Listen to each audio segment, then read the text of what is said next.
नमस्कार दोस्तों, स्वागत है मेरी YouTube चैनल CGPSC स्टडी अड्डा में। आज की इस वीडियो में हम देखेंगे छात्रावास अधीक्षक भर्ती परीक्षा हुई है, उसके हिंदी, अंग्रेजी और गणित के मॉडल उत्तर को। तो चलिए शुरू करते हैं। हम लोग दूसरे पार्ट की और हिंदी की ओर। तो इनमें से कौन सा सही विकल्प है? तो इसमें जो सही है, देखिए यौगिक शब्द खिचड़ी है, ये गलत है। स्वर संधि विद्यालय ये सही है, तो कौन सा ऑप्शन सही होगा? B number. ये गलत, बी सही। यहाँ देखिए दोनों सही दे दिया है, एक सही दो गलत दिया, गलत गलत, तो इसी से पता चल रहा है। दूसरा 9 दिन चढ़े 2.5 कोस, इसका सही आंसर क्या होगा? सुस्ती से कार्य करना। अगला क्या है? संज्ञा सर्वनाम विशेषण क्रिया। संज्ञा क्या होता है? राम, कृष्ण, दिल्ली, अपना नाम। तू, मैं, ये सब क्या हो जाता है? सर्वनाम। विशेषण क्या होता है? किसी चीज की विशेषता करना। और क्रिया क्या होता है? वो पढ़ रहा है, ये बताना। तो ऑप्शन नंबर बी। अब यहाँ क्या है? दो या दो से अधिक शब्दों को एक साथ जोड़कर एक नया अर्थ देने वाले शब्द को यौगिक कहते हैं। दो वर्णों के मेल को यौगिक शब्द कहते हैं। तो देखिए यहाँ ए एस सही है, किंतु आर जो है ए एस का सही स्पष्टीकरण नहीं है, ये होगा आंसर। ठीक, कि नया अर्थ यहाँ बोल रहा है दो वर्णों के मेल को यौगिक शब्द कहते हैं, पर यहाँ अगर नया अर्थ नहीं दे रहा तो यौगिक कैसे होंगे? अगला है सही वाक्य को चुनिए। तो इसमें सही वाक्य क्या होगा? मैंने सारी पुस्तकें पढ़ डाली। ठीक, अब select the most appropriate synonyms of the given word hospitality. तो इसका क्या होगा? Generosity. He has not read anything, fill in the blanks, Tuesday. तो इसका सही आंसर क्या होगा? Since Tuesday. अगला क्या है? Match the following. Capable of being corrected. तो इसका क्या होगा? करेक्टेबल।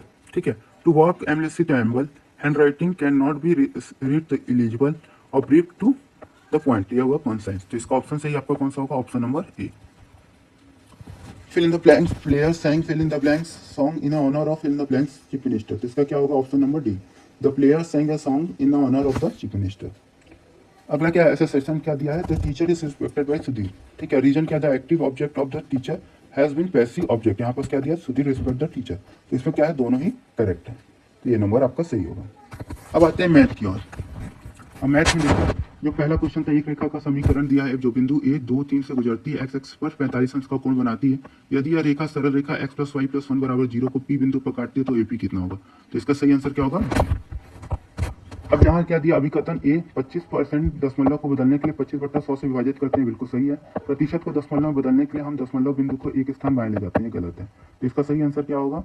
A सही, R गलत, ऑप्शन नंबर सी। उसके बाद हम लोग जो आते हैं अगला क्वेश्चन।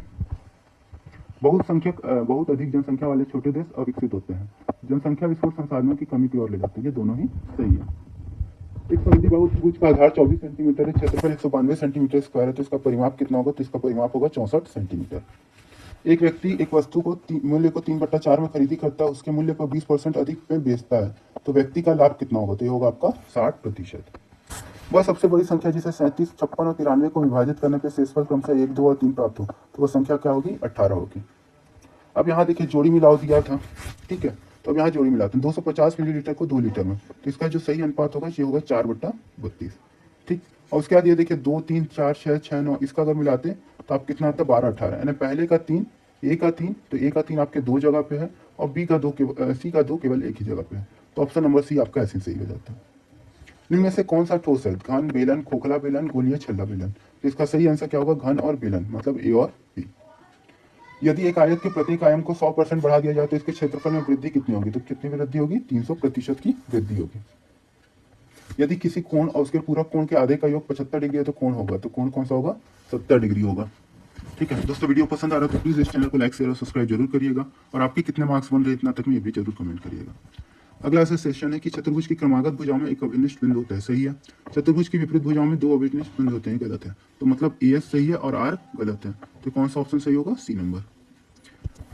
एक व्यक्ति 1500 रुपए में साधारण ब्याज पर एक निश्चित दर पर निवेश किए, 2000 रुपए पर 2% अधिक निवेश दर पर निवेश किए, 3 वर्षों में कुल 750 रुपए प्राप्त किए, 1500 रुपए किस दर पर निवेश किए? तो क्या होगा आपका? 60%। ठीक, एक व्यापारी ने घड़ी 540 रुपए में खरीदी, उस पर ऐसा मूल्य अंकित किया कि 15% छूट देने पर पश्चात 19% का लाभ हो। घड़ी का अंकित मूल्य क्या होगा? तो कितना होगा? 756 रुपए। एक रेलगाड़ी लंबाई 180 मीटर है, एक खंबे को 6 सेकंड में पार करती है, तब एक पुल की जिसकी लंबाई 240 मीटर को पार करने में लगा समय तो होगा आपका 14 सेकंड होगा। अब अगला क्वेश्चन आते हैं कि किसी भी आयाम के लिए घन और घनाभ का आयतन समान होता है, ये गलत है। और घन का क्षेत्रफल एक ही होता है यदि उसकी एक भुजा ए हो, घन का क्षेत्रफल क्या होता है? 6 स्क्वायर होता है, मतलब ये भी गलत है। और यहाँ दोनों गलत का ऑप्शन नहीं है, इसलिए वाला क्वेश्चन क्या होना चाहिए? डिलीट। अब निम्न ज्यामिति को देखें कि कितने उसके फलक हैं। तो बेलन देखिए, घन के आपको पता होंगे 6 फलक होते हैं, बेलन के कितने होते हैं 3 होते हैं, शंकु के 2, गोला का कितना होता है 1। तो आपका ऑप्शन क्या हो जाएगा 3 4 2 1। तो ऑप्शन नंबर सी। अगले में आते हैं, यदि उत्तरोत्तर 25%, 10%, 8% है तो तुल्य एकल छूट क्या होगा, तो 37.9% होगा। तीन संख्याओं में से पहली संख्या दूसरी संख्या की 2 गुनी है और तीसरी संख्या की 3 गुनी है, उनका औसत 88 है, तब पहली संख्या और तृतीय संख्या का अंतर कितना होगा, तो अंतर होगा कितने का 96 का। फिर यहाँ जोड़ी मिलाने का था, तो चाल बराबर क्या होता है दूरी बट्टा समय, और समय बराबर क्या होता है दूरी बट्टा चाल, यानी पहले का 3 देखिए 2 जगह है और दूसरे का 80 का क्या है 2, केवल एक ही जगह। तो ऑप्शन नंबर डी आपका ऐसे सही हो जाता है। एक चुनाव में एक प्रत्याशी ने 65% प्राप्त किया, ठीक है, उसने 3645 मतों से जीता, तब वह कुल कितना मतदान हुआ, वहां 2 प्रत्याशी थे, तो यह होगा 12150।